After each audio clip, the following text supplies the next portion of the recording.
Dan disinilah orang mulai berpikir ya, kalau pendaratan di bulan itu nggak pernah benar-benar terjadi.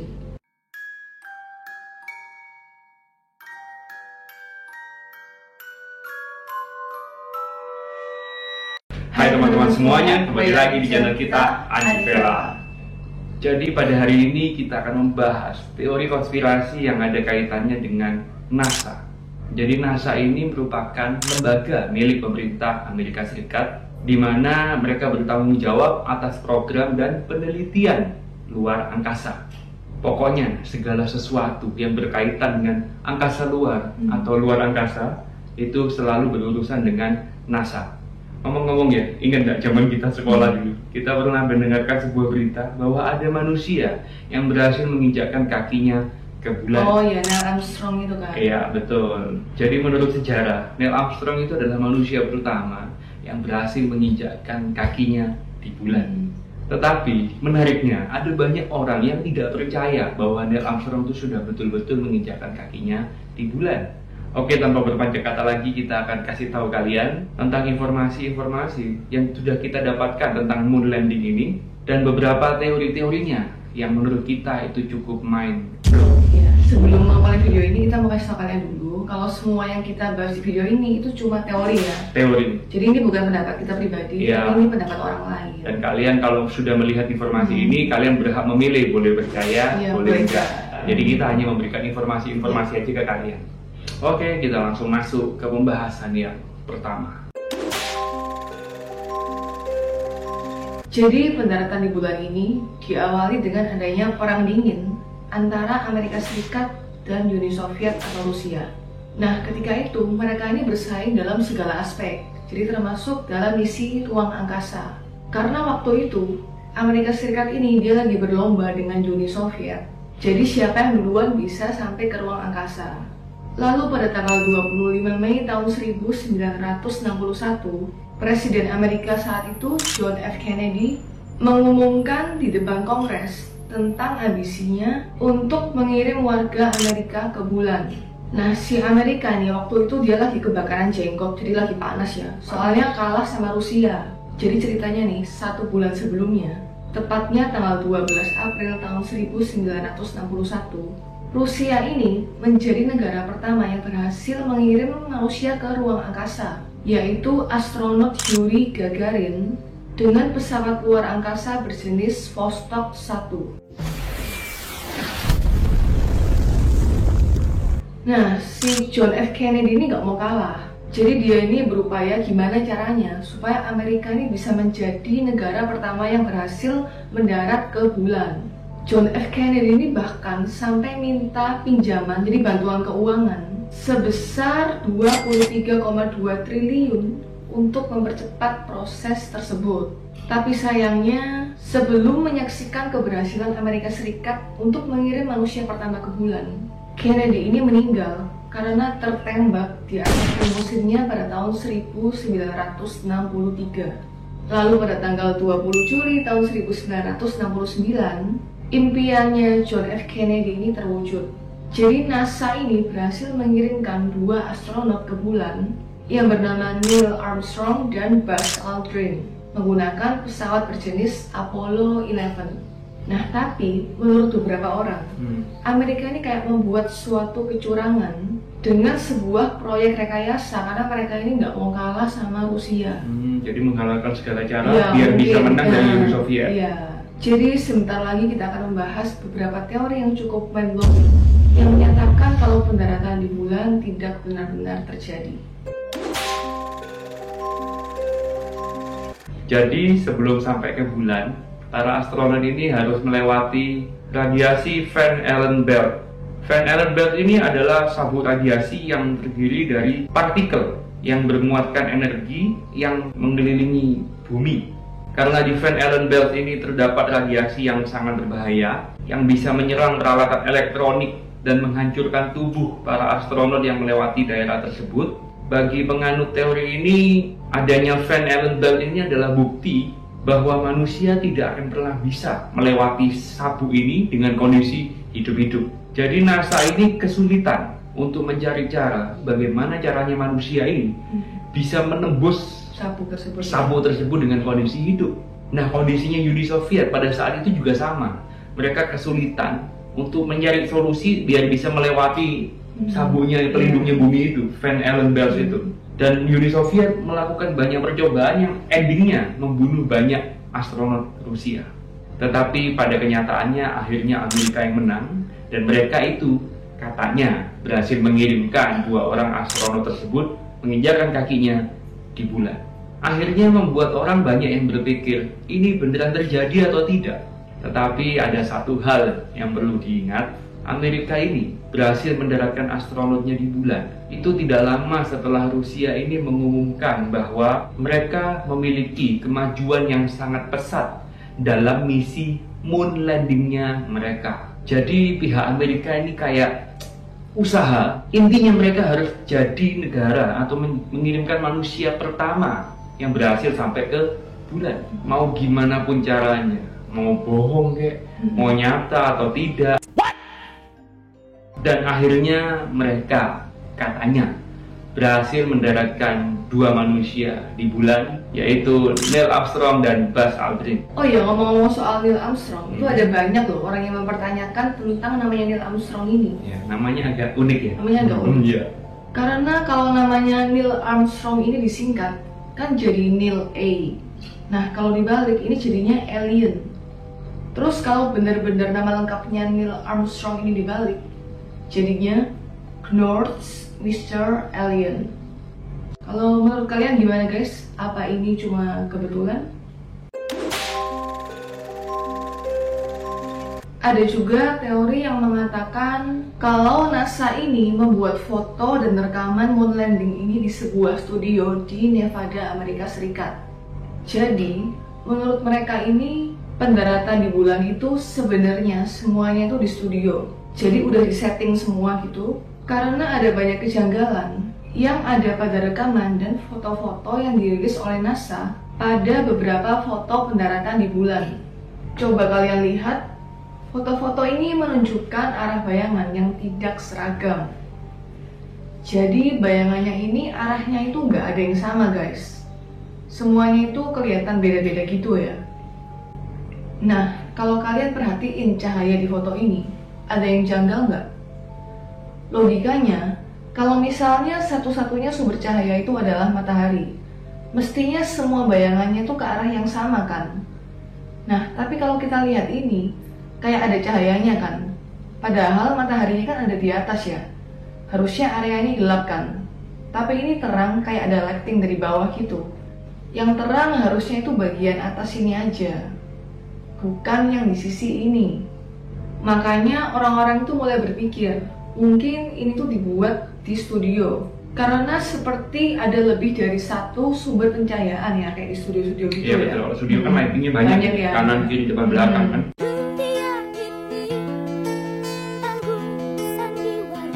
Ada satu momen ya, dimana ketika astronot ini lagi menghadap ke kamera, kalian bisa lihat kayak ada semacam objek dari pantulan helmnya astronot ini.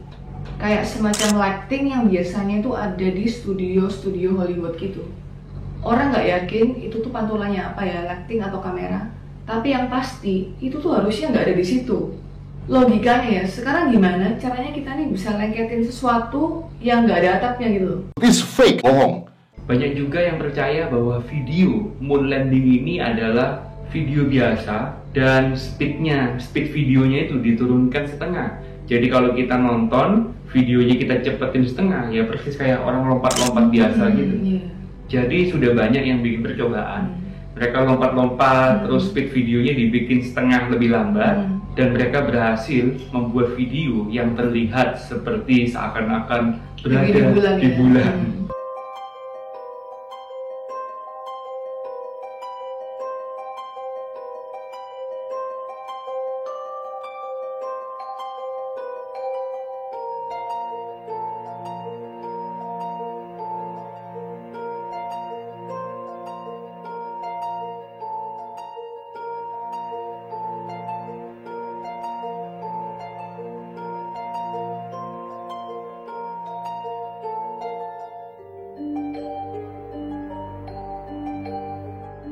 Lalu seharusnya kalau di bulan itu kan gravitasinya ringan sekali, hampa udara dan tidak ada angin. Tapi anehnya ketika para astronot ini meletakkan bendera Amerika di bulan, bendera itu berkibar.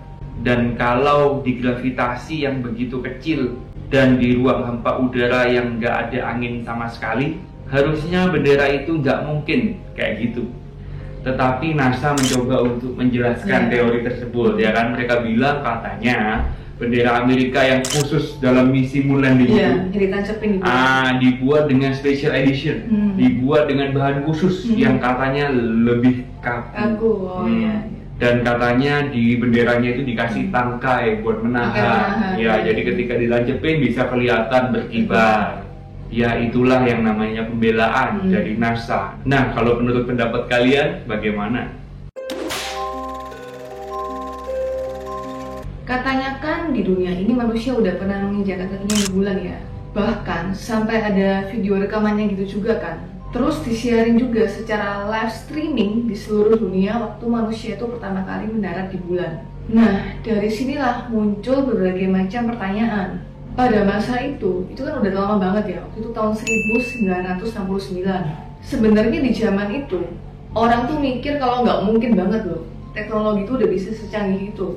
Sekarang bayangin lah, kamu dari luar angkasa, kamu tuh bisa ngirim sinyal ke bumi, dan disiarin secara langsung ke seluruh TV di dunia. Itu agak aneh sih ya. Iya, betul. Jadi seharusnya ya, buat live streaming dari bulan ke bumi, itu harusnya teknologi yang kita butuhkan itu harusnya udah canggih banget lah ya. Iya, betul. Sekarang loh, kalau kita di pesawat ya kan, kamu mau coba live Instagram. Iya, iya kan nggak mungkin pesawat. Nggak bisa sinyalnya hilang. Iya. Nah, apalagi sampai ke bulan. Iya, dan sedangkan pada zaman itu ya, setauku ya, TV tuh kayaknya masih hitam putih ya. Dan entah gimana caranya ya, mereka ini berhasil menyiarkannya secara langsung. Dan disinilah orang mulai berpikir ya, kalau pendaratan di bulan itu nggak pernah benar-benar terjadi. Cuma teori, bukan fakta. Tapi kalau emang semuanya ini beneran, nggak kebayang apalagi sih yang dibawain sama NASA yang membawa kita ke teori berikutnya. Kita sejak kecil telah diajarkan kalau bumi ini bentuknya bulat, seperti bola. Karena hal itu, pemahaman tentang bumi yang bentuknya bulat ini sudah melekat di otaknya kita semua. Jadi orang taunya sekarang bumi itu bentuknya bulat, kayak global gitu ya. Dan kalau seandainya ada sekelompok manusia yang berkata bumi ini datar, maka dengan mudah kita akan ngecap manusia-manusia itu adalah sampean iki wong goblok. Itu tolol. Jadi tolol banget. Orang tolol.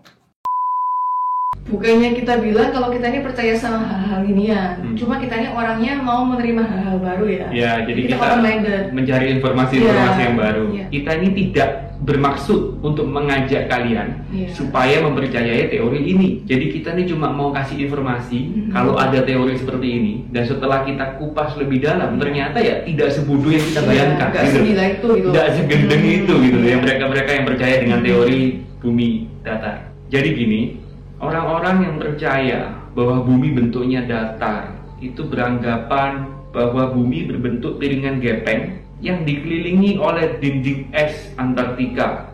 Kalian pernahkah terlintas di pikiran kalian, mengapa kok PBB ini menetapkan Antartika untuk menjadi sebuah area atau daerah yang terlarang untuk dilewati? Jadi kita semuanya nggak ada yang boleh melewati atau pergi ke tempat itu. Walaupun kita bisa ke sana pun ya, kita ini bakal dijagain sama orang-orang tertentu, dan kita nggak boleh ke daerah-daerah tertentu di Antartika itu. Iya, betul. Dan kalau kita search di Google, Antartika ini adalah benua yang isinya es semua. Tetapi menariknya, ada sebuah dokumenter yang pernah beredar pada tahun 1947. Video ini mendokumentasikan tentang perjalanannya Admiral Richard Ebert ketika dia pergi ke Antartika. Jadi beliau ini mengatakan bahwa di sana itu ada sebuah danau yang berwarna biru dan airnya hangat. Admiral Byrd singgah di tempat tersebut dan mengukur suhu air danau yang hangat. Dan dia juga menceritakan bahwa ada pepohonan yang hijau. Jadi pada intinya akan sangat besar kemungkinan bahwa ada kehidupan lain di balik esnya Antartika.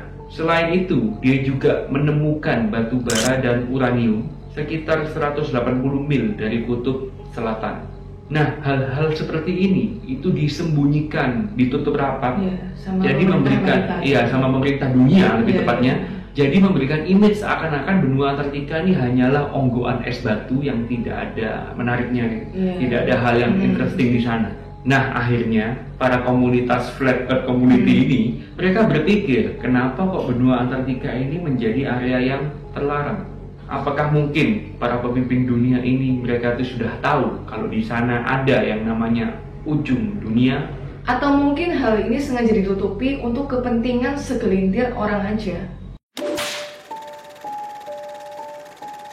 Kalau kita perhatiin dengan saksama, semua penerbangan di dunia ini memiliki rute yang cukup aneh.